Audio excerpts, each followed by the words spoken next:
Hi hello ಎಲ್ಲರಿಗೂ ನಮಸ್ಕಾರ. ನಾನು ರಾಜೇಶ್ವರಿ. ಇವತ್ತಿನ ವಿಡಿಯೋದಲ್ಲಿ ತುಂಬಾನೇ ಸಿಂಪಲ್ ಆಗಿರುವಂಥ ಅಷ್ಟೇ ಹೆಲ್ದಿ ಆಗಿರುವಂಥ ಬ್ಲೆಡ್ ಫ್ರೈ ರೆಸಿಪಿನ ತೋರಿಸ್ಕೊಡ್ತಾ ಇದ್ದೀನಿ. ಇದನ್ನು ಮಾಡ್ಕೊಳ್ಳೋದು ತುಂಬಾನೇ ಸುಲಭ, ಅಷ್ಟೇ ರುಚಿಕರವಾಗಿ ಕೂಡ ಇರುತ್ತೆ. ಹಾರ್ಟ್ ಪ್ರಾಬ್ಲಮ್ ಇರುವಂಥವ್ರಿಗೆ ಇದು ತುಂಬಾನೇ ಹೆಲ್ದಿ ಫುಡ್ ಅಂತ ಹೇಳ್ತಾರೆ. ಇನ್ನು ತಡ ಮಾಡೋದು ಬೇಡ. ಇನ್ನು ಯಾರೆಲ್ಲ ನನ್ನ ಚಾನಲ್ನ ಸಬ್ಸ್ಕ್ರೈಬ್ ಮಾಡ್ಕೊಳ್ದೆ ನೋಡ್ತಾ ಇದ್ದೀರಾ, ಬೇಗ ಬೇಗ ಹೋಗಿ ಸಬ್ಸ್ಕ್ರೈಬ್ ಮಾಡ್ಕೊಳ್ಳಿ. ಶುರು ಮಾಡೋಣ. ನಾನಿಲ್ಲಿ ಒಂದು ಮೇಕೆ ಬ್ಲೆಡ್ಡು ಪೂರ್ತಿಯಾಗಿ ಮೇಕೆನ ಕಟ್ ಮಾಡಿದಾಗ ಎಷ್ಟು ಬ್ಲೆಡ್ ಬರುತ್ತೋ ಅಷ್ಟು ಪೂರ್ತಿಯಾಗಿ ಬ್ಲೆಡ್ನ ತೊಗೊಂಡಿದ್ದೀನಿ. ಇದನ್ನು ತಗೊಂಡು ನಾನು ಸ್ವಲ್ಪ ಬಿಸಿ ನೀರಿಗೆ ಸೇರಿಸ್ಕೊಂಡು ಒಂದು ಕಾಲು ಗಂಟೆ ಆದರೂ ಕೂಡ ಇದನ್ನು ಚೆನ್ನಾಗಿ ಬೇಯಿಸ್ಕೋಬೇಕು. ಮಿನಿಮಮ್ ಅಂದರೂ ಒಂದು 20 ನಿಮಿಷ ಇದನ್ನು ಚೆನ್ನಾಗಿ ಬೇಯಿಸ್ಕೊತಾ ಇದ್ದೀನಿ. ಈ ರೀತಿ ಚೆನ್ನಾಗಿ ಬೇಯಿಸ್ಕೊಂಡು ಇದರಲ್ಲಿರುವಂಥ ನೀರನ್ನು ಶೋಧಿಸ್ಕೊಂಡು ಈ ರೀತಿ ರೆಡಿ ಮಾಡ್ಕೊಂಡಿದ್ದೀನಿ. ಇವಾಗ ಇದನ್ನು ಸಣ್ಣ ಸಣ್ಣ ಪೀಸ್ಗಳಾಗಿ ಕಟ್ ಮಾಡ್ಕೋಬೇಕು. ನೀವು ಬೇಕಿದ್ರೆ ಚಾಕು ಸಹಾಯದಿಂದ ಬೇಕಿದ್ರೂ ಕಟ್ ಮಾಡ್ಕೋಬೋದು. ನಾನು ಇದನ್ನು ಕೈಯಲ್ಲೇ ನೀಟಾಗಿ ಸ್ಮ್ಯಾಶ್ ಮಾಡಿಕೊಂಡು ಇಟ್ಕೋತಾ ಇದ್ದೀನಿ. ನೋಡ್ತಾ ಇದ್ದೀರಾ ಅಲ್ವಾ, ಇದು ಸ್ವಲ್ಪ ದಪ್ಪ ದಪ್ಪಾಗೇ ಇದೆ. ಹಂಗಾಗಿ ನಾನಿಲ್ಲಿ ಕೈಯಲ್ಲಿ ನೀಟಾಗಿ ಈ ರೀತಿ ಸ್ಮ್ಯಾಶ್ ಮಾಡಿಕೊಂಡು ಇಟ್ಕೊಂಡಿದ್ದೀನಿ. ನೀವು ಬೇಕಿದ್ರೆ ಚಾಕು ಸಹಾಯದಿಂದ ಬೇಕಿದ್ರೆ ಇನ್ನು ಸ್ವಲ್ಪ ದಪ್ಪ ದಪ್ಪಾಗಿ ಕಟ್ ಮಾಡಿಕೊಂಡು ಕೂಡ ಓಕೆ ನಡೆಯುತ್ತೆ. ಬಟ್ ಬ್ಲೆಡ್ ಫ್ರೈಗೆ ಈ ರೀತಿ ಇದ್ರೇ ತುಂಬಾ ಚೆನ್ನಾಗಿರುತ್ತೆ. ಹಾಗಾಗಿ ನಾನು ಇದನ್ನು ಈ ರೀತಿ ರೆಡಿ ಮಾಡಿಕೊಂಡು ಎತ್ತಿಟ್ಕೋತಾ ಇದ್ದೀನಿ. ಅದನ್ನು ಪಕ್ಕಕ್ಕೆ ಎತ್ತಿಟ್ಕೊಂಡು ಸ್ಟವ್ನ ಆನ್ ಮಾಡಿ ಪಾತ್ರೆ ಸ್ವಲ್ಪ ಬಿಸಿ ಆದಮೇಲೆ ಒಂದು 3 ಟೇಬಲ್ ಸ್ಪೂನ್ ಆಗುವಷ್ಟು ಎಣ್ಣೆನ ಸೇರಿಸ್ಕೊತಾ ಇದ್ದೀನಿ. ಎಣ್ಣೆ ಸ್ವಲ್ಪ ಕಾದ್ಮೇಲೆ ಇದಕ್ಕೆ 2 ದಪ್ಪ ಸೈಜ್ ಈರುಳ್ಳಿನ ಸಣ್ಣ ಸಣ್ಣದಾಗಿ ಕಟ್ ಮಾಡಿಕೊಂಡು ಸೇರಿಸ್ಕೊತಿದ್ದೀನಿ. ಈರುಳ್ಳಿನ ಜಾಸ್ತಿ ಹಾಕಿದ್ರೂ ಕೂಡ ತುಂಬಾ ಚೆನ್ನಾಗಿರುತ್ತೆ. ಆದಷ್ಟು ಸ್ವಲ್ಪ ದಪ್ಪ ಇರುವಂಥ ಈರುಳ್ಳಿನ ಸಣ್ಣ ಸಣ್ಣದಾಗಿ ಕಟ್ ಮಾಡಿಕೊಂಡು ಈ ರೀತಿ ಸೇರಿಸ್ಕೊಂಡು ಎಣ್ಣೆಯಲ್ಲಿ ಈರುಳ್ಳಿ ಕಲರ್ ಚೇಂಜ್ ಆಗೋ ತನಕ ಚೆನ್ನಾಗಿ ಫ್ರೈ ಮಾಡ್ಕೋಬೇಕು. ಈ ರೀತಿ ಚೆನ್ನಾಗಿ ಫ್ರೈ ಮಾಡ್ಕೊಳ್ತಾ ನೀವು ಬೇಕಿದ್ರೆ ಇಲ್ಲಿ ಕರಿಬೇವಿನ ಸೊಪ್ಪಿನ ಕೂಡ ಸೇರಿಸ್ಕೋಬೋದು. ನಾನಿಲ್ಲಿ ಕರಿಬೇವನ್ನ ಆ್ಯಡ್ ಮಾಡ್ತಾ ಇಲ್ಲ. ಸ್ವಲ್ಪ ಹಸಿಮೆಣಸಿಕಾಯನ್ನು ಕೂಡ ಸೇರಿಸ್ಕೊತಾ ಇದ್ದೀನಿ. ಖಾರಕ್ಕೆ ನಿಮಗೆ ಎಷ್ಟು ಬೇಕು ನೋಡಿಕೊಂಡು ಸೇರಿಸ್ಕೊಳ್ಳಿ. ನಾನಿಲ್ಲಿ ಒಂದು 4 ಹಸಿಮೆಣಸಿಕಾಯಿನ ಉದ್ದುದ್ದಾಗಿ ಕಟ್ ಮಾಡಿಕೊಂಡು ಸೇರಿಸ್ಕೊತೀನಿ. ಈ ರೀತಿ ಸೇರಿಸ್ಕೊಂಡು ಈರುಳ್ಳಿನ ಕಲರ್ ಚೇಂಜ್ ಆಗೋ ತನಕ ಒಂದು 2 ನಿಮಿಷ ಆದರೂ ಕೂಡ ಚೆನ್ನಾಗಿ ಫ್ರೈ ಮಾಡ್ಕೋಬೇಕು. ಈ ರೀತಿ ಚೆನ್ನಾಗಿ ಫ್ರೈ ಮಾಡ್ಕೊಂಡಿದ್ದೆಲ್ಲ ಆದಮೇಲೆ ಇವಾಗ ಇದಕ್ಕೆ ಒಂದು ಮೀಡಿಯಮ್ ಸೈಜು ಹಣ್ಣಾಗಿರುವಂಥ ಟೊಮೆಟೊನ ಕಟ್ ಮಾಡಿಕೊಂಡು ಸೇರಿಸ್ಕೋಬೇಕು. ಈರುಳ್ಳಿ ಇವಾಗ ಫ್ರೈ ಆಗಿದೆ. ಇವಾಗ ನಾನು ಇದಕ್ಕೆ ಒಂದು ಮೀಡಿಯಮ್ ಸೈಜು ಹಣ್ಣಾಗಿರುವಂಥ ಟೊಮೆಟೊನ ಸಣ್ಣ ಸಣ್ಣದಾಗಿ ಕಟ್ ಮಾಡಿಕೊಂಡು ಈ ರೀತಿ ಸೇರಿಸ್ಕೊಂಡು ಟೊಮೆಟೊ ಪೂರ್ತಿಯಾಗಿ ಸಾಫ್ಟ್ ಆಗೋ ತನಕ ಇದನ್ನು ಚೆನ್ನಾಗಿ ಬೇಯಿಸ್ಕೋಬೇಕು. ಇಲ್ಲಿ ನೋಡಿ, ನಾನು ಟೊಮೆಟೊನ ಪೂರ್ತಿಯಾಗಿ ಈ ರೀತಿ ಸಾಫ್ಟ್ ಆಗೋ ತನಕ ಚೆನ್ನಾಗಿ ಫ್ರೈ ಮಾಡ್ಕೊಂಡಿದ್ದೀನಿ. ಟೊಮೆಟೊ ಪೂರ್ತಿಯಾಗಿ ಸಾಫ್ಟ್ ಆಗಿದ್ರೆ ಮಾತ್ರ ತುಂಬಾ ಚೆನ್ನಾಗಿರುತ್ತೆ ಬ್ಲೆಡ್ ಫ್ರೈ. ಹಂಗಾಗಿ ನಾನಿಲ್ಲಿ ಟೊಮೆಟೊ ಪೂರ್ತಿಯಾಗಿ ಸಾಫ್ಟ್ ಆಗಿದೆ. ಇವಾಗ ನಾನು ಇದಕ್ಕೆ 1 ಸ್ಪೂನ್ ಆಗುವಷ್ಟು ಶುಂಠಿ ಬೆಳ್ಳುಳ್ಳಿ ಪೇಸ್ಟ್ನ ಸೇರಿಸ್ಕೊತಾ ಇದ್ದೀನಿ. ಶುಂಠಿ ಬೆಳ್ಳುಳ್ಳಿ ಪೇಸ್ಟ್ನ ಹಾಕಲೇಬೇಕು ಅಂತ ಏನಿಲ್ಲ, ಬಟ್ ಹಾಕಿದ್ರೆ ಟೇಸ್ಟು ತುಂಬಾ ಚೆನ್ನಾಗಿರುತ್ತೆ. ಹಂಗಾಗಿ ಶುಂಠಿ ಬೆಳ್ಳುಳ್ಳಿ ಪೇಸ್ಟ್ನ ಸೇರಿಸ್ಕೊಂಡು ಶುಂಠಿ ಬೆಳ್ಳುಳ್ಳಿನಲ್ಲಿರುವಂಥ ಹಸಿ ವಾಸನೆ ಪೂರ್ತಿಯಾಗಿ ಹೋಗೋ ತನಕ ಚೆನ್ನಾಗಿ ಇದನ್ನು ಫ್ರೈ ಮಾಡ್ಕೋಬೇಕು. ಸ್ಟವ್ನ ಮೀಡಿಯಂ ಫ್ಲೇಮ್ನಲ್ಲೇ ಇಟ್ಕೊಂಡು ಫ್ರೈ ಮಾಡ್ಕೊಳ್ಳಿ. ಶುಂಠಿ ಬೆಳ್ಳುಳ್ಳಿನಲ್ಲಿರುವಂಥ ಹಸಿ ವಾಸನೆ ಪೂರ್ತಿಯಾಗಿ ಹೋಗಿ ಚೆನ್ನಾಗಿ ಫ್ರೈ ಆದಮೇಲೆ ನಾನಿಲ್ಲಿ ಸ್ವಲ್ಪ ಕೊತ್ತಂಬರಿ ಸೊಪ್ಪು ಹಾಗೆ ಸ್ವಲ್ಪ ಪುದೀನ ಸೊಪ್ಪನ್ನ ಸಣ್ಣ ಸಣ್ಣದಾಗಿ ಕಟ್ ಮಾಡಿಕೊಂಡು ಸೇರಿಸ್ಕೊತಿದ್ದೀನಿ. ನೀವು ಬೇಕಿದ್ರೆ ಇಲ್ಲಿ ಇನ್ನೂ ಜಾಸ್ತಿ ಕೂಡ ಸೇರಿಸ್ಕೋಬೋದು. ನಾನಿಲ್ಲಿ ಸ್ವಲ್ಪ ಸ್ವಲ್ಪನೇ ಮಾತ್ರನೇ ಸೇರಿಸ್ಕೊಂಡಿದ್ದೀನಿ. ಸೊ ಕೊತ್ತಂಬರಿ ಮತ್ತು ಪುದೀನಾನ ಸೇರಿಸ್ಕೊಂಡು ಚೆನ್ನಾಗಿ ಒಂದ್ಸರಿ ಮಿಕ್ಸ್ ಮಾಡಿಕೊಂಡ್ರೆ ಸಾಕು. ಸೊಪ್ಪನ್ನ ಸೇರಿಸ್ಕೊಂಡು ತುಂಬ ಹೊತ್ತು ಫ್ರೈ ಮಾಡುವಂಥದ್ದೆಲ್ಲ ಏನು ಬೇಡ. ಯಾಕಂದರೆ ಸೊಪ್ಪು ಬೇಗನೆ ಬಾಡೋಗೋದ್ರಿಂದ 1 ನಿಮಿಷ ಚೆನ್ನಾಗಿ ಇದನ್ನು ಫ್ರೈ ಮಾಡಿಕೊಂಡ್ರೆ ಸಾಕು. ಈ ರೀತಿ ಚೆನ್ನಾಗಿ ಮಿಕ್ಸ್ ಮಾಡ್ಕೊತಾ ಫ್ರೈ ಮಾಡಿಕೊಂಡ್ರೆ ಆಯಿತು.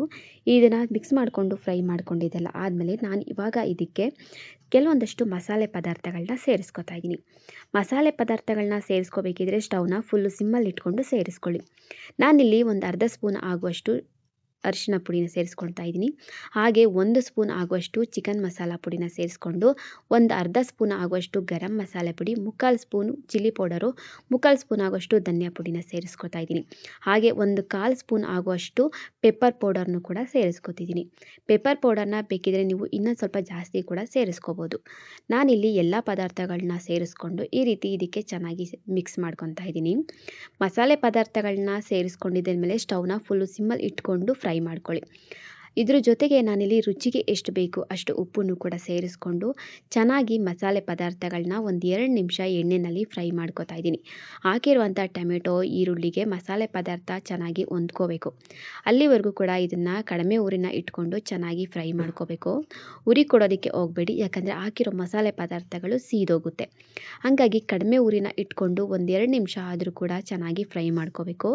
ಮಸಾಲೆ ಪದಾರ್ಥದಲ್ಲಿ ಇರುವಂಥ ಹಸಿ ಸ್ಮೆಲ್ಲು ಸ್ಮೆಲ್ ಏನಿದೆಯೋ ಅದು ಪೂರ್ತಿಯಾಗಿ ಹೋಗೋವರೆಗೂ ಕೂಡ ಈ ರೀತಿ ಚೆನ್ನಾಗಿ ಮಿಕ್ಸ್ ಮಾಡ್ಕೊಳ್ತಾ ಫ್ರೈ ಮಾಡ್ಕೋಬೇಕು. ಈ ರೀತಿ ಚೆನ್ನಾಗಿ ಮಿಕ್ಸ್ ಮಾಡಿಕೊಂಡು ರೆಡಿ ಮಾಡ್ಕೊಂಡಿದ್ದೆಲ್ಲ ಆದಮೇಲೆ ನಾನಿಲ್ಲಿ 2 ನಾಟಿ ಕೋಳಿ ಮೊಟ್ಟೆನ ಸೇರಿಸ್ಕೊತಾ ಇದ್ದೀನಿ. ನೀವು ಬೇಕಿದ್ರೆ ಅಂಗಡಿನಲ್ಲಿ ಸಿಗುವಂಥ ಮೊಟ್ಟೆನೇ ಸೇರಿಸ್ಕೊಳ್ಳಿ, ಏನೂ ತೊಂದರೆ ಇಲ್ಲ. ನಾನಿಲ್ಲಿ ನಾಟಿ ಮೊಟ್ಟೆ ಇದ್ದಿದ್ದರಿಂದ ನಾಟಿ ಮೊಟ್ಟೆನ ಸೇರಿಸ್ಕೊತಿದ್ದೀನಿ. ಮೊಟ್ಟೆ ನೀವು ಬೇಕಿದ್ರೆ ಇನ್ನೂ ಜಾಸ್ತಿ ಕೂಡ ಸೇರಿಸ್ಕೋಬೋದು, ಏನೂ ತೊಂದರೆ ಇಲ್ಲ. ನಾನಿಲ್ಲಿ 2 ಮೊಟ್ಟೆ ಸಾಕು ಅಂತ 2 ಮೊಟ್ಟೆ ಮಾತ್ರ ಸೇರಿಸ್ಕೊತಿದ್ದೀನಿ. ಮೊಟ್ಟೆನ ಸೇರಿಸ್ಕೊಂಡು ಈ ರೀತಿ ಒಂದು ಸರಿ ಚೆನ್ನಾಗಿ ಮಿಕ್ಸ್ ಮಾಡಿಕೊಂಡು ಬೇಯಿಸ್ಕೊಂಡ್ರೆ ಸಾಕು. ತುಂಬ ಹೊತ್ತು ಮೊಟ್ಟೆನ ಸೇರಿಸಿ ಫ್ರೈ ಮಾಡೋದೆಲ್ಲ ಏನು ಬೇಡ. ಈ ರೀತಿ ಚೆನ್ನಾಗಿ ಮಿಕ್ಸ್ ಮಾಡಿಕೊಂಡು 1 ನಿಮಿಷ ಕಡಿಮೆ ಊರಿನ ಇಟ್ಕೊಂಡು ಫ್ರೈ ಮಾಡ್ಕೊಳ್ಳಿ. ಈ ರೀತಿ ಚೆನ್ನಾಗಿ ಮಿಕ್ಸ್ ಮಾಡಿಕೊಂಡು ಫ್ರೈ ಮಾಡ್ಕೊಂಡಿದ್ದೆಲ್ಲ ಆದಮೇಲೆ ನಾವು ಆವಾಗಲೇ ಬೇಯಿಸ್ಕೊಂಡು ಕೈಯಲ್ಲಿ ಸ್ಮ್ಯಾಶ್ ಮಾಡಿ ಇಟ್ಕೊಂಡಿರುವಂಥ ಬ್ರೆಡ್‌ನೂ ಕೂಡ ಇದಕ್ಕೆ ಸೇರಿಸ್ಕೋಬೇಕು. ಈ ರೀತಿ ಚೆನ್ನಾಗಿ ಮೊಟ್ಟೆನ ಫ್ರೈ ಮಾಡ್ಕೊತಾ ಇದ್ದೀನಿ. ಇವಾಗ ಇದಕ್ಕೆ ನಾನು ರೆಡಿ ಮಾಡಿ ಇಟ್ಟಿರುವಂಥ ಬ್ರೆಡ್‌ನ ಏನಿದೆಯೋ ಅದನ್ನು ಕೂಡ ಸೇರಿಸ್ಕೊತಾ ಇದ್ದೀನಿ. ಇದನ್ನ ಸೇರಿಸ್ಕೊಂಡು ಕಡಿಮೆ ಊರಿನ ಇಟ್ಕೊಂಡು ಚೆನ್ನಾಗಿ ಮಿಕ್ಸ್ ಮಾಡ್ಕೊಳ್ತಾ ಒಂದು 5 ನಿಮಿಷ ಚೆನ್ನಾಗಿ ಬೇಯಿಸ್ಕೋಬೇಕು. ನಾನಿವಾಗ ಇದಕ್ಕೆ ರೆಡಿ ಮಾಡಿಟ್ಟಿರುವಂಥ ಬ್ರೆಡ್ ಪುಡಿ ಏನಿದೆಯೋ ಅದನ್ನು ಇದಕ್ಕೆ ಸೇರಿಸ್ಕೊಂಡಿದ್ದೀನಿ. ಇವಾಗ ಇದನ್ನು ಸೇರಿಸ್ಕೊಂಡು ಚೆನ್ನಾಗಿ ಮಿಕ್ಸ್ ಮಾಡ್ಕೊಳ್ತಾ ಇದ್ದೀನಿ. ಮಿಕ್ಸ್ ಮಾಡ್ಕೊಳ್ಬೇಕಿದ್ರೆ ಸ್ಟವ್ನ ಫುಲ್ಲು ಸಿಮ್ಮಲ್ಲಿ ಇಟ್ಕೊಂಡು ಮಿಕ್ಸ್ ಮಾಡ್ಕೊಳ್ಳಿ. ಇದನ್ನು ಒಂದು 5 ನಿಮಿಷ ಆದರೂ ಕೂಡ ಕಡಿಮೆ ಊರಿನ ಇಟ್ಕೊಂಡು ಬೇಯಿಸ್ಕೋಬೇಕು. ಯಾಕಂದರೆ ಹಾಕಿರುವಂಥ ಎಲ್ಲ ಪದಾರ್ಥಗಳು ಬ್ರೆಡ್‌ಗೆ ನೀಟಾಗಿ ಹೊಂದ್ಕೊಳ್ಬೇಕು. ಅಲ್ಲಿವರೆಗೂ ಕೂಡ ಇದನ್ನು ಕಡಿಮೆ ಊರಿನ ಇಟ್ಕೊಂಡು ಒಂದು 5 ನಿಮಿಷ ಆದರೂ ಕೂಡ ಚೆನ್ನಾಗಿ ಬೇಯಿಸ್ಕೊಳ್ಳಿ. ಈ ರೀತಿ ಮಿಕ್ಸ್ ಮಾಡ್ಕೊಳ್ತಾ ಬೇಯಿಸ್ಕೊಳ್ಳಿ. ಕೈ ಬಿಡೋದಕ್ಕೆ ಹೋಗಬೇಡಿ, ಯಾಕಂದರೆ ತಳ ಹಿಡ್ಕೊಬಿಡುತ್ತೆ. ಹಾಗಾಗಿ ತಳ ಹಿಡಿಯೋದಕ್ಕೆ ಬಿಡದೇನೆ, ಕೈನ ಬಿಡದೇನೆ ಇದೇ ರೀತಿ ಒಂದು 5 ನಿಮಿಷ ಚೆನ್ನಾಗಿ ಮಿಕ್ಸ್ ಮಾಡ್ಕೊಳ್ತಾ ಇದೇ ರೀತಿ ಚೆನ್ನಾಗಿ ಬೇಯಿಸ್ಕೊಂಡ್ರೆ ಆಯಿತು. ಈ ರೀತಿ ಚೆನ್ನಾಗಿ ಒಂದು 5 ನಿಮಿಷ ಬೇಯಿಸ್ಕೊಂಡಿದ್ದೆಲ್ಲ ಆದಮೇಲೆ ನಾನಿಲ್ಲಿ ಸ್ವಲ್ಪ ಕಾಯಿ ತುರಿನೂ ಕೂಡ ಸೇರಿಸ್ಕೊತಿದ್ದೀನಿ. ನೀವು ಬೇಕಿದ್ರೆ ಕಾಯಿ ತುರಿನ ಸೇರಿಸ್ಕೋಬೋದು, ಇಲ್ಲ ಅಂದರೆ ಸ್ಕಿಪ್ ಮಾಡ್ಬೋದು. ಬಟ್ ಕಾಯಿ ತುರಿ ಸೇರಿಸ್ಕೊಂಡ್ರೆ ತುಂಬಾ ಚೆನ್ನಾಗಿರುತ್ತೆ. ಕೊನೆಯಲ್ಲಿ ಸ್ವಲ್ಪ ಕೊತ್ತಂಬರಿ ಸೊಪ್ಪನ್ನು ಕೂಡ ಸೇರಿಸ್ಕೊಂಡು ಈ ರೀತಿ ಚೆನ್ನಾಗಿ ಮಿಕ್ಸ್ ಮಾಡಿಕೊಂಡು ಮತ್ತೆ 1 ನಿಮಿಷ ಇದನ್ನು ಬೇಯಿಸ್ಕೊಂಡ್ರೆ ಆಯಿತು. ತುಂಬಾ ರುಚಿಯಾಗಿರುವಂಥ ಬ್ರೆಡ್ ಫ್ರೈ ರೆಡಿಯಾಗೋಗುತ್ತೆ. ಇದು ದೋಸೆಗೆ, ಚಪಾತಿಗೆ, ಹಾಗೆ ರೋಟಿಗೆ ಎಲ್ಲದಕ್ಕೂ ಕೂಡ ತುಂಬಾ ಒಳ್ಳೆ ಕಾಂಬಿನೇಷನ್ ಅಂತಲೇ ಹೇಳ್ಬೋದು. ಹಾಗೆ ಊಟಕ್ಕೆ ಸೈಡ್ ಡಿಶ್ ಆಗಿ ಕೂಡ ಇದನ್ನು ತಿನ್ಬೋದು. ತುಂಬಾ ಚೆನ್ನಾಗಿರುತ್ತೆ. ಸಂಡೇ ಟೈಮ್ನಲ್ಲಿ ಒಂದು ಸರಿ ಮಿಸ್ ಮಾಡದೆ ಈ ಒಂದು ರೆಸಿಪಿನ ಮಾಡಿ ನೋಡಿ, ಖಂಡಿತ ಇಷ್ಟಪಡ್ತೀರಾ.